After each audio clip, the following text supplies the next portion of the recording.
Facts. Idol John, good morning. Please come in. Dati cellphone na aya. Apekas kang kanayon. Gurka, wait lang. Standby.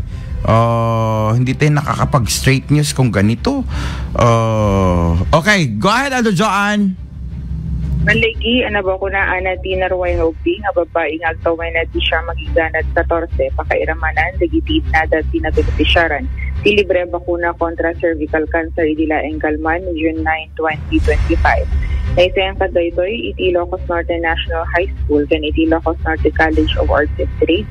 Babay na ti programa aligtas na cervical cancer para sa bawat babae at mag-ina.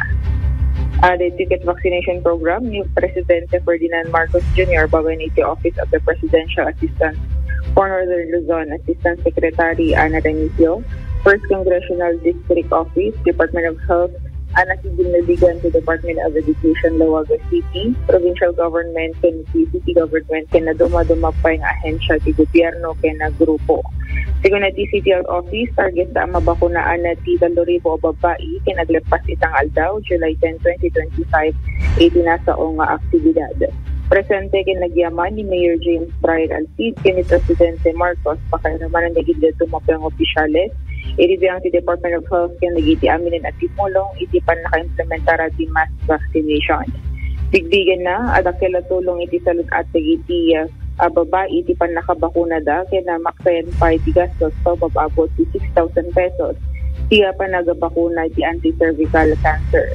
Kung pagunang-gunang ni Mayor Alcid, iti pan naka-prioridad at salud at ti tunggal lawagenyo. Tapos pasip pa iti direksyon, di administrasyon na iti pan naka-upgrade, pan nakapapintas kinalisto o serbisyo iti Lawaga City General Hospital. Para manentiya pa nakapabaro, kan panakanayin pa iti medical assistant, kan panagbalin a level 2 iti hospital. Patya ni Mayor Alcid, at tiya na salun at asyudad di mga ipanitnek, iti na progreso ang lugar.